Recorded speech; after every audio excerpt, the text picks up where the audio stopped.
Good evening. I'm David Shadrick, and this is Off the Top Rope.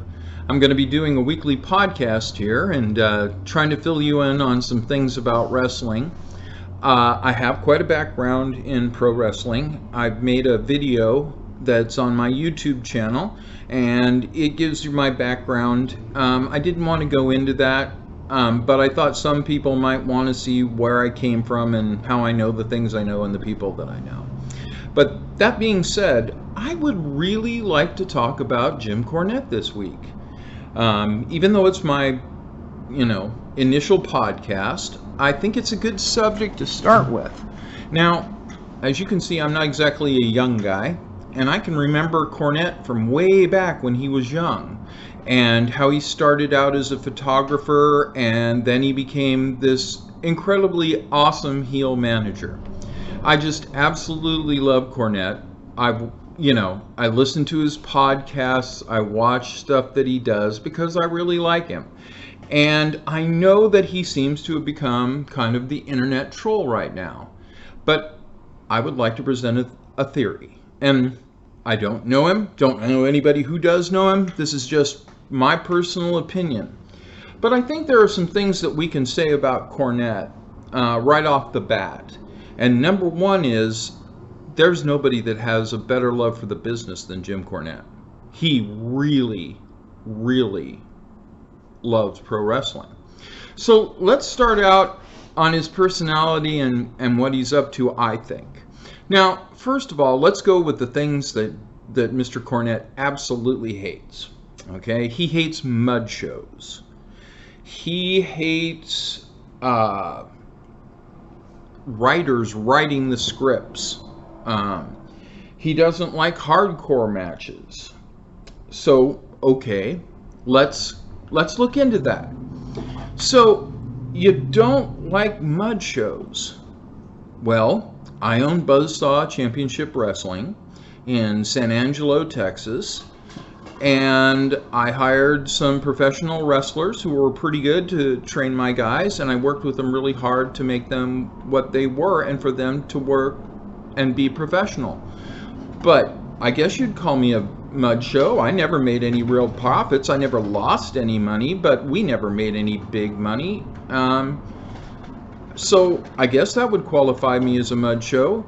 But when my guys would go to wrestle in other federations and they would work famous people, nobody ever complained, So I'm really not sure what to say about the idea of the mud show other than that, yeah, I only had 50 people. But let's get back to what you love, which is the territories. Now, I started out watching wrestling in the Pacific Northwest territory, and I would come to the matches on a Saturday night, and it would look like a bomb scare. They had some of the greatest wrestlers in the world pass through there. And in between, they had a bunch of guys, okay? So the territories, they were mud shows too. You can dream about the days before the WWE took over everything, and you had these giant shows in Louisville and all of that.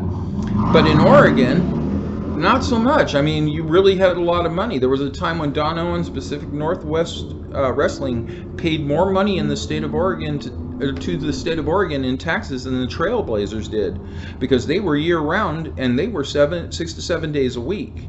But they wrestled in places like, how many of you ever heard of Vernonia, Oregon? They were there.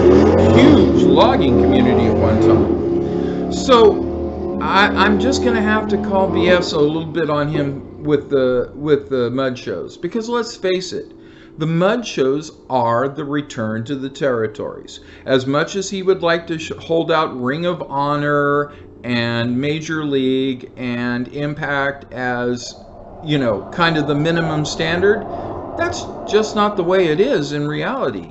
The guys who go there come from somewhere, and they're coming from what he calls the mud shows. All right, so now he hates writers. He wants to return to the good old days of bookers. Okay, once again, it's tomato, tomato. a booker is a writer. The only difference between a booker and a writer is that the booker's been in the ring. That's where I agree with Jim. Okay? I think he's right. If you are writing pro wrestling, you should be in the ring. And I think that the writers should be pulled from the people who are retired wrestlers. They can come up with storylines that are better because they know what people can do in the ring much better than what a writer can, you know. So I agree, but I also respectfully disagree, Mr. Cornette. Bookers are writers. It's just semantics. And then your hatred of hardcore wrestling. Now, I'm not going to lie, folks. I don't like hardcore wrestling in the hardcore wrestling sense. And I had a lot of guys at Buzzsaw who didn't like the way I ran things. To me, a hardcore match isn't something that happens every night. It's the culmination of the feud, right? You punched the referee and got disqualified, so the guy didn't get his title. Then you just walked away and got counted out and you didn't get his title. And now you need to have that hardcore match, that street fight, that bunkhouse match, you know, the hardcore barbed wire matches. Yes, that's when the hardcore match needs to happen. When it is the final battle between the two combatants and nothing else will suffice. So, I'm telling you right now, one of the most hardcore people I ever met was Dusty Wolf. All right? That man was crazy. He'd do anything. And my son, who wrestled him on more than one occasion, will tell you, if you're working with him, you better keep your eyes open. Because he works so well, you may not know that he's hit you 5 times in the head. Okay? But, hell, I've seen him wrap himself in barbed wire, blood from head to toe, scare the hell out of one of my hardcore wrestlers who thought hardcore was the be-all, end-all. He doesn't, you know, it isn't. But that doesn't mean these guys weren't hardcore. All these matches existed long before, you know, the hardcore era. And so I don't really know what to say, except for, once again, I think Jim is kind of gilding the lily here on us. And then, of course, the other thing he hates is guys who put their lives on the line for no reason. They're idiots. They're morons. Okay. Now, in some ways, on this one, he's not being as upfront,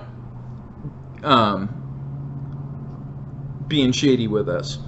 But let's talk about the guy whose tag team was in the first Skywalker's match.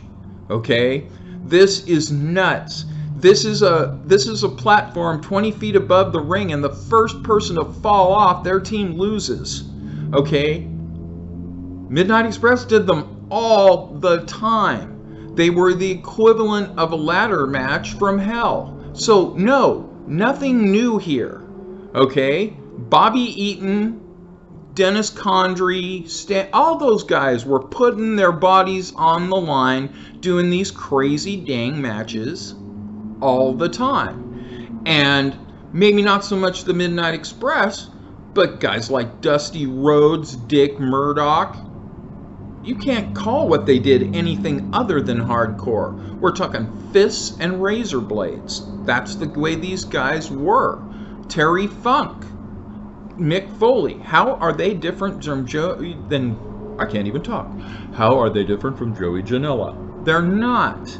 So again, it's a little weird that he kind of takes this, you know,